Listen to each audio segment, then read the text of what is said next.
Today's major news from Korea.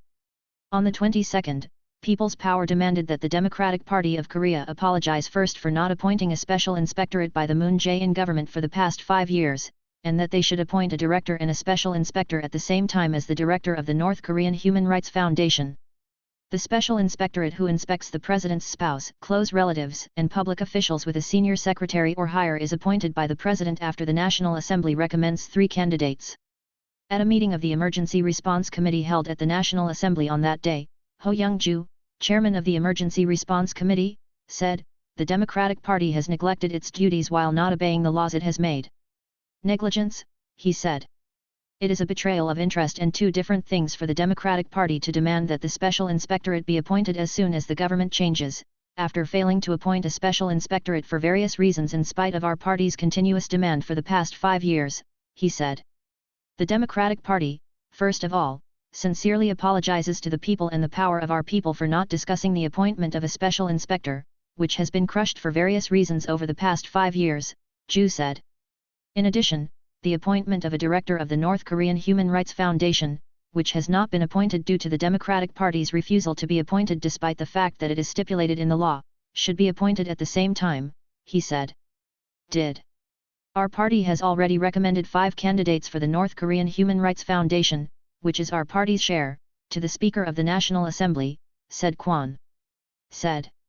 He said, despite the fact that we have asked for the recommendation of a director of the North Korean Human Rights Foundation in the course of negotiations between the ruling and opposition parties, the Democratic Party has effectively rejected it with various excuses, he said.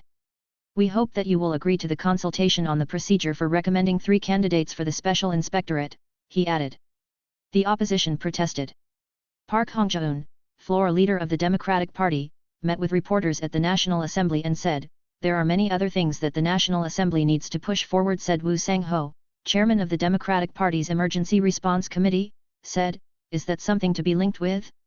I don't understand," he said. It seems that President Yoon Suk-yeol is coming out of the swamp with the 20% approval rating. The positive evaluation of government performance rose for the 2nd week in a row and settled in the low 30% range. Lee Jun-seok, who was forcibly dismissed, has been sniping at President Yoon, the people closest to him, and the People's Power every day. According to the results of the 3rd week of August poll published by a polling company on the 22nd, the positive evaluation of President Yoon's performance in state affairs was 32.2%, up 1.8 percentage points from last week. Negative evaluation fell 1.4 percentage points to 65.8%. President Yoon's approval rating recorded 29.3% in the 1st week of August poll, and then stopped the decline in 8 weeks in the 2nd week of the survey and slightly rebounded to 30.4%. The approval rating has been rising for 2 weeks in a row until the 3rd week. The negative evaluation is showing a downward trend from 67.8% in the 1st week of August to 67.2% in the 2nd week and 65.8% in the 3rd week. While the People's Strength Ethics Committee postponed the discussion on whether to impose additional disciplinary action against former party leader Lee Jun-seok to the next opportunity, Shin Pye-yong lawyer and former lawmaker Kim Young-woo expressed different opinions on the additional disciplinary action. Lawyer Shin insisted that former party leader Lee Jun-seok be completely driven out through additional disciplinary action, while former lawmaker Kim expressed his displeasure with the additional disciplinary action, saying that in such a case, only sympathetic public opinion would escalate. Lawyer Shin compared Lee Jun-seok, former party leader, to a spider. In other words, Lee Jun-seok, the former party leader, is like a spider who makes his own frame and waits for his passport to get caught in it. Lawyer Shin said, "It seems that former party leader Lee Jun-seok received sexual compensation, and after receiving it, he received a severe punishment of suspension of party membership for writing a memorandum of 700 million investment. They are engaged in an all-out war against President Cha-yoon or their passports." He pointed out, "You must not get caught up in this." Lawyer Shin demanded additional disciplinary action against former party leader Lee Jun-seok, saying, "The principle of punishment and punishment must work." Former Rep. Kim said, "It's good for former party leader Lee Jun-seok to argue and discuss with others, but he demonized his opponent too much." Ex-President Lee Jun-seok said, "The people were deceived, he was deceived, and I was also deceived. It's a story that can be told," he said, blunting the public for being deceived by former party leader Lee Jun-seok. Regarding the issue of embracing former party leader Lee Jun-seok, former lawmaker Kim said, "Now that I look at it, I have crossed the critical point a lot and embraced, and this is not the stage. However, he took a negative attitude about the additional disciplinary action against former party leader Lee Jun-seok, saying, "It will not look very good as the situation becomes more twisted." On the other hand, the People's Power Central Ethics Committee held a meeting on the night of the 22nd and criticized Rep. Kim Song-won, who caused a scandal over the controversy over false statements on the site of flood damage, and Rep. Kwon Eun-hee, who criticized President Yoon Suk-yeol's telegram message as Jaemyungwon Palace, and bribery charges. It was decided to take disciplinary action against Rep. Kim Hee-guk, who was indicted. However, the Ethics Committee revealed that it did not discuss whether to additional disciplinary action against former party leader Lee Jun-seok due to the large number of deliberation cases that day, leaving the possibility of additional disciplinary action open. Jang Ye-chan, chairman of the Pro-Yoon Presidential Circle, the president of the Youth Foundation, compared the Democratic Party's dog-daughter to Lee Jun-seok, former People's Power Party leader, strong fandom, and said, "Fandom politics and the power of the people must also be overcome." Chairman Jang posted this opening post on his Facebook on the 21st. He said, "A dog-daughter who blindly supports Rep. Jaemyung-won and shows extreme inclinations both online and offline. In the end, experts say that the dog-daughter phenomenon will ruin the Democratic Party and Rep. Lee Jae-myung." He wrote, "But not only criticizing the Democratic Party, but also the power of the people should try to break with the politics of a strong fandom." Chairman Jang said, "The strong fandom who blindly supports former party leader Lee Jun-seok and whose only political judgment is whether he is on the side of former party leader Lee Jun-seok or not is ruining youth politics. Now, as in the photo below, I am suffering from group malicious comments saying, 'I wish I could become a vegetative person after being struck by lightning.'" He continued, "The attitude of pro-Lee Jun-seok speakers toward the fandom is cowardly. They criticize the Democrats and point out the limits of online community politics and strong fandom politics, but keep their mouths shut about their own fandom politics." Chairman Jang said, "Shouldn't we be different from the Democratic Party politics?" In the meantime, messages of support from those who have been silent for fear of collective malicious comments are flooding in. "Okay. I will speak for you." He added. Chairman Jang was the first to mention this. He said, "Perhaps former party leader Lee Jun-seok was based on a one-sided argument made by Kang Song's fandom," he said. On the 22nd, North Korean propaganda media sarcastically referred to the situation in which former People's Power Party leader Lee Jun-seok lost his position as a tosagupin.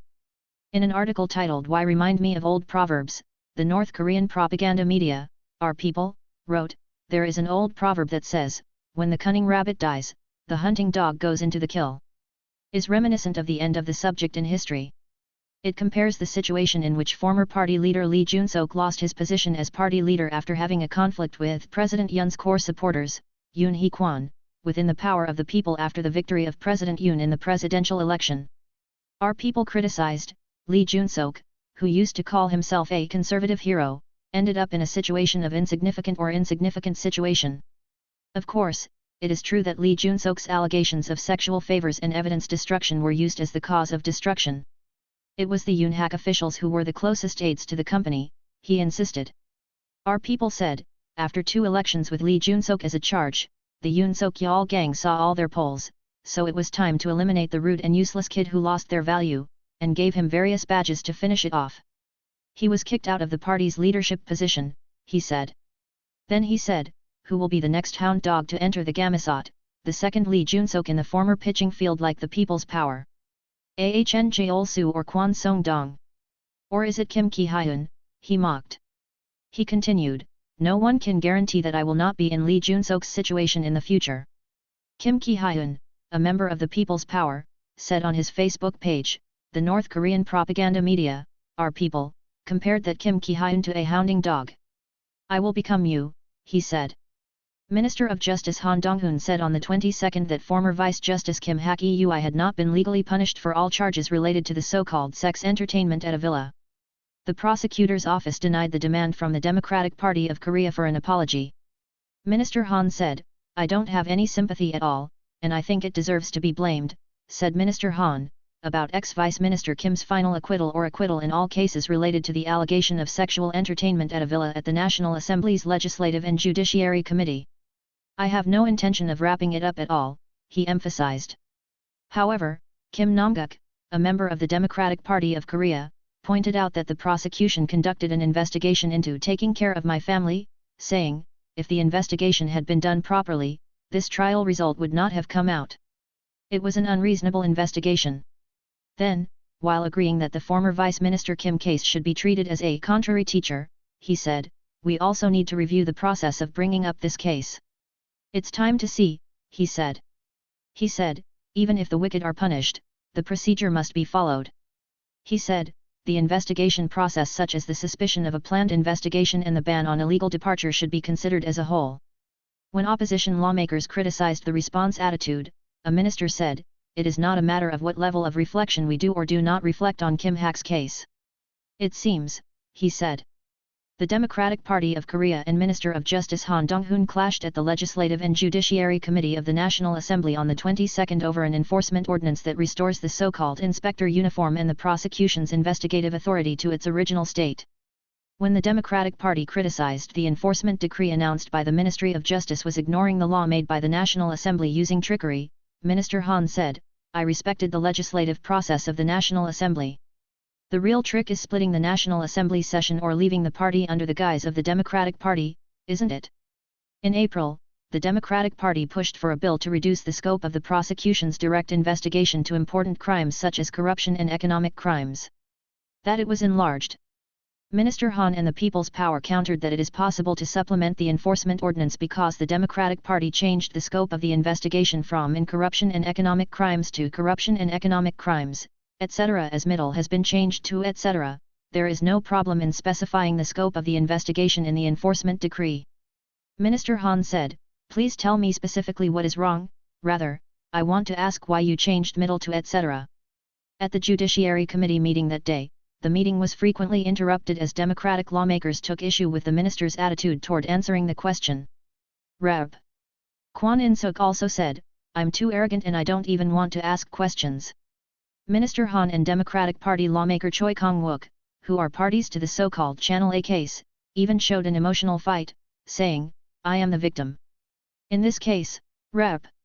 Choi wrote on his Facebook page with the gist of ex-Channel A reporter Lee Dong-jae conspired with a minister to get a statement that Lee Cheol, former CEO of Value Invest Korea, gave money to U.S. Imin. He was charged with defamation of the Rep. Choi is on trial, and Minister Han has been acquitted due to insufficient evidence. Rep. Ko Min-young, the only member of the non-Jaemyung in the Democratic Party's primary election, dismissed the allegations that he did not greet Lee Jae-myung, the party's leader. Rep.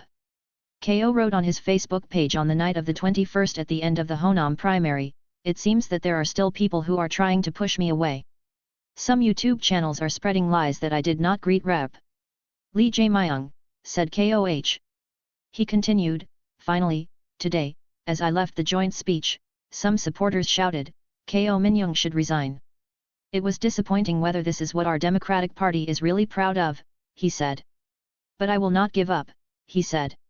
He also said, I will not stop until the public is properly informed of the incompetence and ruthless face of the Yoon-seok government. So, we will become strong enough to overcome not only the arrows fired from within, but also the spears stabbed by our opponents. Rep. Ko has been under intense attack from supporters of Lee Jae-myung recently, while openly opposing the controversial amendment to Article 80 of the party constitution. On the 10th, Assemblyman KOH said, I consider myself a close friend. I am not anti-Lee Jae-myung, but I will not deny that he is a non-Lee Jae-myung. Instead of maintaining Article 80, Paragraph 1 of the party constitution, which states that at work suspension upon prosecution, the Democratic Party amended the relevant provisions so that if it is determined that the party's office has been suspended for unreasonable reasons, such as political oppression, the party committee, not the ethics judge, makes a remedy decision. Rep. Lee Jae-myung of the Democratic Party of Korea claimed that the Park Geun-hye administration sent an official letter 24 times in 1 year to request a change of use and accepted it, but this was not true. In May 2018, the Board of Audit and Inspection announced the results of the audit that the employees of the Korea Food Research Institute sent official documents related to the Baekhyindong project to Songnam City 24 times on behalf of the CEO of Asia Developer Zhang, a private business operator, from November 2015 to December 2016 to provide unfair support for profit-making activities. The researcher, who wanted to sell the site and relocate the office building as soon as possible, lent the name at the request of CEO Zhang, who said, "If you carry out work under the name of a public institution, the project can proceed smoothly." This is an audit conducted 4 years ago in relation to the site sale process by the Korea Food Research Institute, separate from the audit results released last month. Last year, lawmaker Lee Jae-myung's side mentioned the audit results and argued that the change of use was just cooperating with the government's policy. On the 22nd of last month, the Ministry of Land, Infrastructure and Transport and the Korea Food Research Institute of the Park Geun-hye government at that time sent official letters 24 times a year, requesting that the site in Baekhyun-dong, where the researcher relocated, be changed to a quasi-residential residence. However, according to the audit report, 24 official documents were related to the decision to reduce the rental housing ratio from 100% to 10% and the establishment of a district unit plan, and were not related to the change of use. In addition, since Songnam City had already announced the change of use in September 2015, it had been 2 months since they came and went, so it was difficult to establish the claim that it was affected when the change of use was made. However, from January 2014 to January 2015, the Ministry of Land, Infrastructure and Transport and the Research Institute sent an official letter related to the change of use to Songnam City 6 times. However, this is significantly different from the number of times Rep. Lee mentioned and has nothing to do with the audit report. The Ministry of Land, Infrastructure and Transport sent an official letter to Songnam City asking for cooperation in changing the use of the site in Baekhyun-dong from January to October 2014, and the researcher applied for change of use 3 times from April 2014 to January 2015 on behalf of CEO Zhang. Previously, Songnam City rejected the application for the first and second change of use submitted by the researcher in 2014. However, in January of the following year, President Chung accepted the third application for change of use, which he made after recruiting Lee Jae-myung, former president of Korea Housing Technology, who served as the former head of the Songnam mayor election in 2006. They are perplexed that the participation rate in the election of the party leader in the Honam region, which is their electoral field, has significantly decreased in the National Convention election for the Democratic Party of Korea. In response to this phenomenon, Honam residents are starting to face the fact that the Democratic Party of Korea has no interest in economic development in the Honam region and perceives it as a well-trained rabbit who only votes for the election board. Appears to be doing. Rep. Jae-myung Lee has overwhelmingly high support before the election of the Democratic Party's National Convention for the election of a new leader, but there are concerns that the turnout may be held in indifference due to low turnout. In particular, even in Honam, which accounts for 35% of the National Rights Party, the turnout has been below the national average so far, and traditional supporters seem to be ignoring it. For this reason, as the competitive structure has already been broken, disappointment has piled up that it failed at the box office, that the election was overrepresented by a minority of supporters, that the Democratic Party's reflection and innovation efforts had suddenly disappeared, and that its role as an opposition party to suggest alternatives had disappeared. There are analyses suggesting whether or not. In addition, the Democratic Party of Korea is touring the country and holding primary elections for party representatives and top members for the third week. As a result of Media Today's interim tally of the number of electors and voters by region held until the 21st on the 22nd, 269,271 of the 738,974 electors of the Right Party so far voted, resulting in a cumulative turnout of only 36.4%. Among them, in the case of the Honam Rights Party elections held on the 20th and 21st, only 149,450 out of 421,047 people participated, and the turnout was 35.5%. So far, the result is below the national turnout. Other than Honam, the turnout is generally low, but in Honam, which accounts for about 35% of the National Rights Party, it is not only unusual but also serious that the turnout is below the average. As a bill was proposed to the National Assembly to prevent even conversational parties from recording conversations without the consent of the other party, controversy has arisen mainly among Samsung Galaxy phone users. Call recording is not possible on Apple iPhones, but it is possible on Galaxy phones. Currently, it is illegal to record conversations between others that have not been made public, i.e., recorded by a third party who is not the conversation party. According to the industry on the 22nd, on the 18th, Senator Jun-seok of People's Power Representative proposed a bill to amend the Communications Secrets Protection Act, which requires that all participants in the conversation obtain consent when the conversation party wants to record the conversation. Recording calls or conversations without the consent of the other party could result in up to 10 years in prison. This is because there are cases where conversations between parties are recorded and abused, such as intimidation. Rep. Yoon explained that there is a possibility of infringing on the right to voice, which is part of the human dignity and value guaranteed by the Constitution and the right to pursue happiness. Before the 2016 general election in her 20s, Rep. Yoon submitted a report to withdraw from the party on the date of excommunication when a transcript of a phone call criticizing the then president of the Saenuri Party, Kim Moo-sung, was released. Overseas, 10 states in the United States and France regulate the recording of conversations without the other party's consent. In Korea, a bill was proposed in 2017 to notify the other party when recording a call, but it failed to cross the threshold of the National Assembly. Some people are of the opinion that social accusation can impair the functioning of society, so it is important to be careful. On the other hand, there are opinions in favor of strengthening privacy protection and freedom of communication secrets. However, there are cases where people use a Galaxy phone rather than an iPhone because it is necessary to record calls for work, so if the amendment is passed, it is analyzed that Samsung Electronics will suffer. If war breaks out in the Taiwan Strait, a poll shows that 60% of South Koreans should support the United States. On the 24th, the Jun-gang Ilbo, celebrating the 30th anniversary of the establishment of diplomatic ties between Korea and China, prepared a series of planning to examine the public consciousness, diagnose the relationship between the two countries, and think about the next 30 years. In order to understand the Korean people's perception of China, an interview survey was jointly planned with the East Asia Research Institute. At the request of the research group, Korea Research conducted an in-depth face-to-face interview with 1,028 adults aged 18 and over nationwide from July 21 to August 8.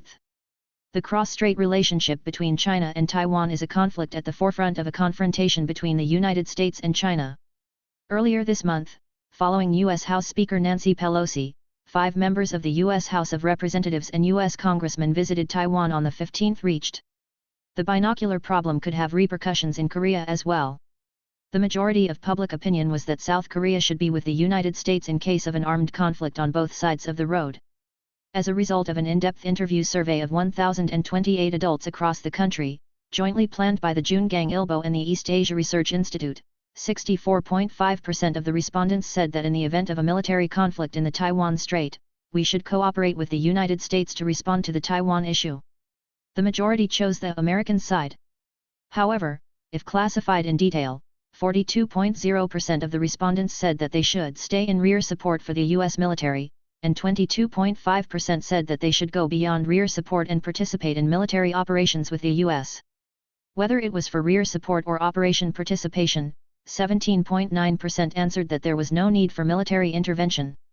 China regards the Taiwan issue as its core interest, and is showing a blunt attitude toward the international community. Nevertheless, the fact that a majority of people think that cooperation with the United States is necessary in the face of military clashes in the Taiwan Strait shows the people's trust and will in the Korea-US alliance. However, the fact that the level of South Korea's involvement and the position that there was more emphasis on rear support than on direct military operations is interpreted as reflecting the burden of South Korea coming to the fore in a situation of military clash between the US and China. Some respondents also cited Korea's level of response and Japan's participation in the war as variables. If Japan intervenes, 6.3% of the respondents said that South Korea should not intervene at any level.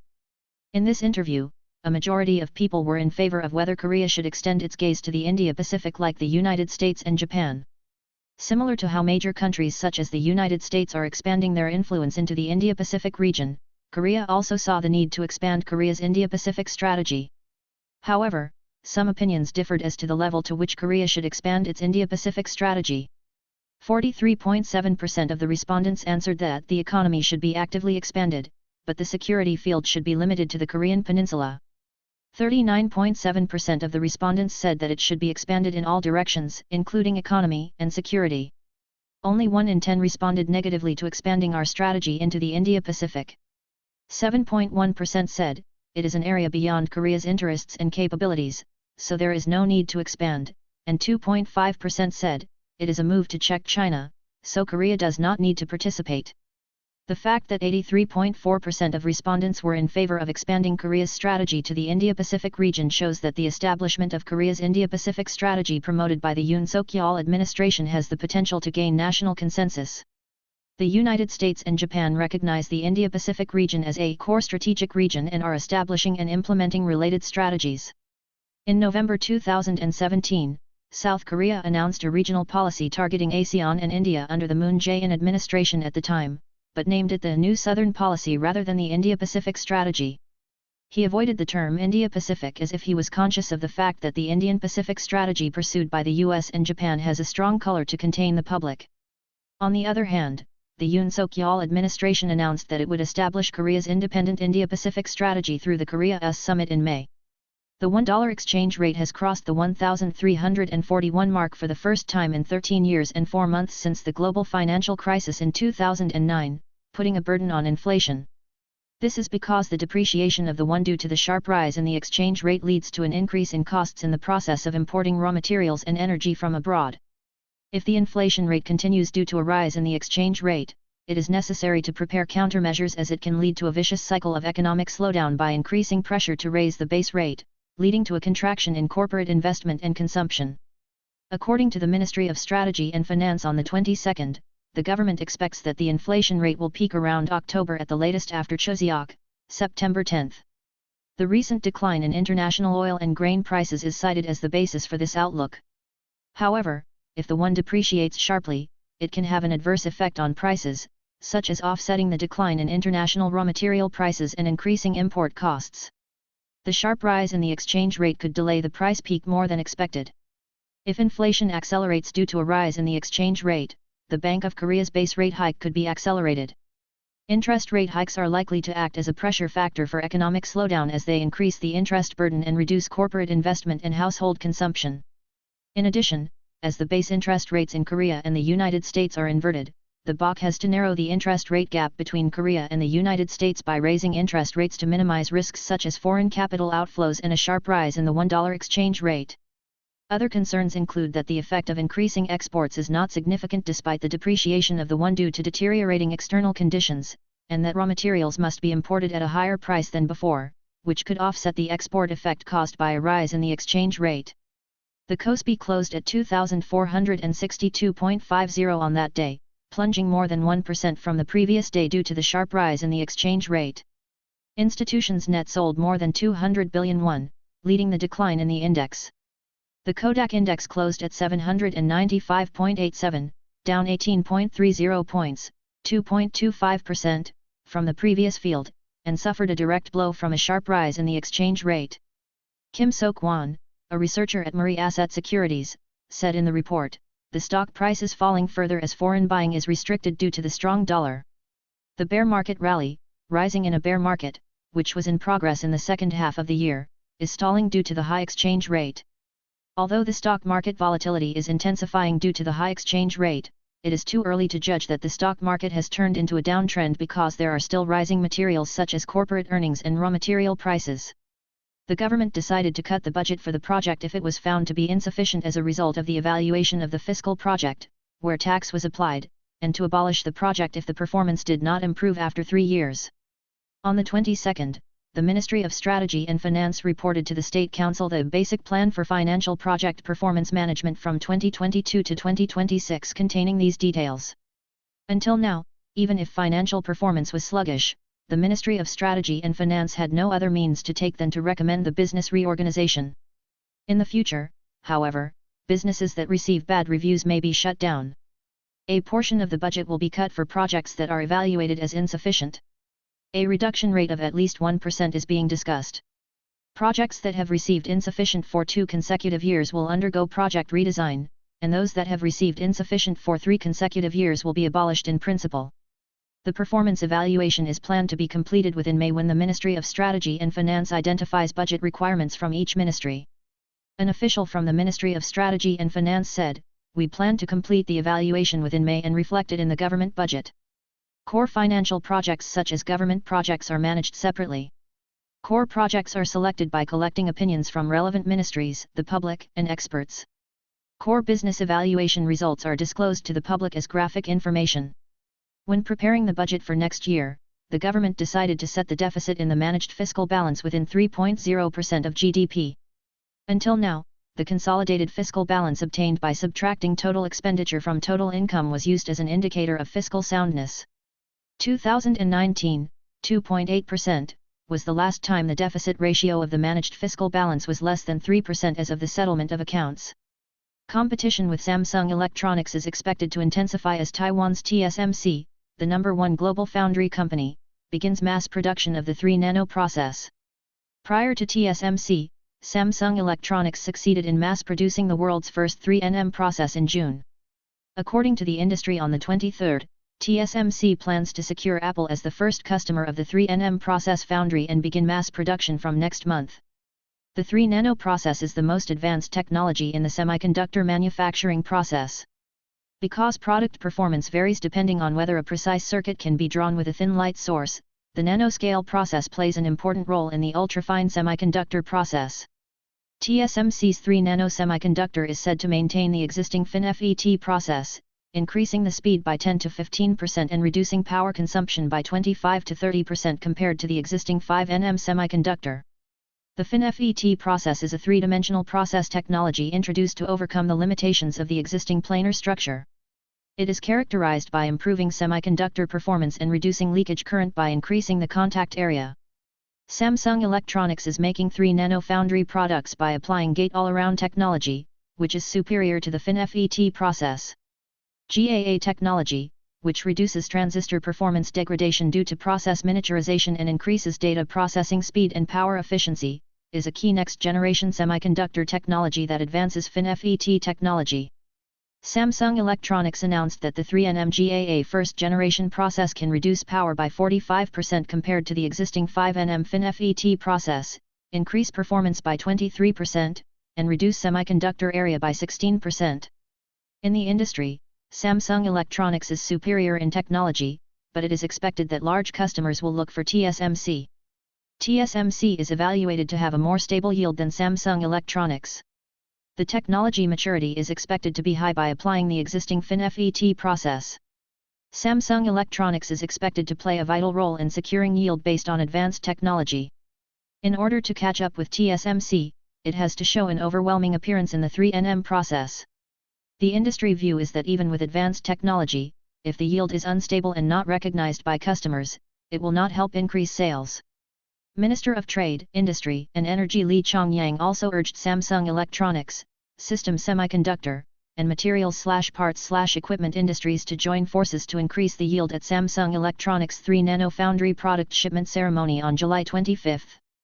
Meanwhile, according to TrendForce, in the first quarter of this year, TSMC and Samsung Electronics accounted for 53.6% and 16.3% of the foundry market share. As a countermeasure to the Inflation Reduction Act, which gives tax benefits only to electric vehicles finally assembled in the United States, Hyundai Motor Company is moving forward the completion of its electric vehicle plant in Georgia to 2024. According to industry sources on the 22nd, Hyundai Motor plans to complete the electric vehicle-only plant in Georgia from the first half of 2025 to the second half of 2024. To this end, construction will begin in October of this year. The state of Georgia also plans to support the Quick Start program so that the factory can operate 100% by immediately putting in manpower from the first day the factory is completed. The main point of the Inflation Reduction Act is to provide subsidies only for electric vehicles that are finally assembled in the United States, instead of removing the limit of subsidizing only 200,000 units per year per company. Specifically, in order to receive tax benefits, it is necessary to mount a battery in which the proportion of raw materials mined and processed in the United States or in countries that have signed an FTA with the United States is 40% or more from 2024 and 80% or more from 2027 and final assembly in the United States. Currently, Hyundai Motor produces all-electric vehicles such as Ioniq and Kona in Korea and exports them to the United States. As a result, they are excluded from tax benefits. This is the reason why we have no choice but to accelerate the completion of the Georgia plant. Meanwhile, Hyundai Motor took up 9% of the U.S. electric vehicle market share in the first half of this year, ranking second after Tesla, 70%. The $1 exchange rate crossed 1,341 on the 22nd. The closing price also broke the highest level in 13 years and 4 months since the global financial crisis. Analysts say that the super-strong dollar phenomenon is deepening as the US is not slowing down its austerity measures and the possibility of economic slowdowns in China and Europe increases. On the same day, the $1 exchange rate in the Seoul foreign exchange market closed at 1,339 won and 80, up 13 won by 90. It changed the 1,326 won 10, which was recorded on the 15th of last month, after about a month. The $1 exchange rate exceeded 1,331 as soon as it opened at 9 a.m. and started trading before 1,335 150. After that, it continued to rise, and even surpassed 1,341 at 1:51 p.m. The $1 exchange rate broke through 1,341 for the first time since April 29, 2009, during the financial crisis. Before the close of the market, the trade was completed below the 1,341 mark as the volume presumed to have been due to the intervention of the foreign exchange authorities. It is also the first time since April 29, 2009 that the $1 exchange rate exceeded 1,331 based on the closing price. The reason why the $1 exchange rate soared is because the U.S. central bank's aggressive will to tighten the currency has been reaffirmed. As hawkish remarks from Fed officials last weekend continued, the possibility of an additional giant step from the U.S. has increased. As suspicious overseas remittances of more than 8 trillion won were confirmed by the banking sector, the financial authorities started on-site inspections of Woori and Shinyan Bank, Kookmin, Hana, Nongyeop, and First Bank. According to the financial industry on the 22nd, the Financial Supervisory Service started on-site inspections for 2 weeks by sending inspectors to these 4 banks from the same day. In addition, some regional banks will undergo a written investigation and, if necessary, conduct on-site inspections. Including this, virtually all banks have launched a simultaneous investigation into foreign currency remittances. Suspicious overseas remittances by banks continue to grow. As a result of the bank's self-inspection, the amount of foreign currency remittance transactions made since January last year was $6.54 billion and about 8 trillion Korean won. This is an increase from the $5.37 billion previously reported by the Financial Supervisory Service. Among them, the foreign currency remittances of Woori and Shinyan Bank, which were confirmed by the FSS through on-site inspections, also amounted to $3.39 billion, far exceeding the initially reported amount. An official from the Financial Supervisory Service said, the amount of remittance may increase further as long as it is actually detected through on-site inspection.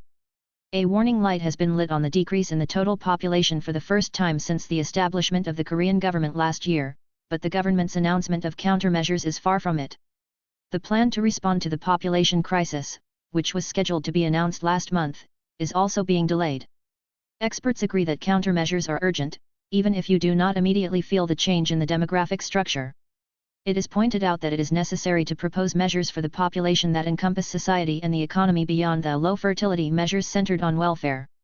According to the National Statistical Office on the 23rd, the total population last year was 5,1738,000, down 0.2% from 2020. It is the first population decline in 72 years since population counting began in 1949. A declining population leads to a decrease in the workforce. In the mid to long term, economic growth engines will disappear. Problems inevitably arise even in systems built based on the period when the population was growing. As the working age population could not keep up with the growth rate of the population aged 65 and over immediately, the issue of depletion of the National Pension Fund emerged. Nevertheless, since the inauguration of the new government, no population measures have been announced yet. On June 24, the Ministry of Strategy and Finance announced the launch of the Population Crisis Response Task Force. First Vice Minister of Strategy and Finance Bang Ki-sun said at the time, "We will announce measures to respond to the population crisis and measures by sector in order from July." A plan to respond to the population crisis is expected to be announced as early as next month. Experts point out that the government is not sufficiently vigilant about population decline. They believe that there is room for slack because the increase in tax burden and the slowdown in economic growth, which will begin in earnest due to population decline, do not occur immediately. A professor who requested anonymity lamented that even if the total fertility rate drops to 0.3, the government will not take it seriously. The total fertility rate, which is the average number of births that a woman is expected to have in her lifetime, fell below 1 in 2018. This year, the number is expected to drop to 0.7.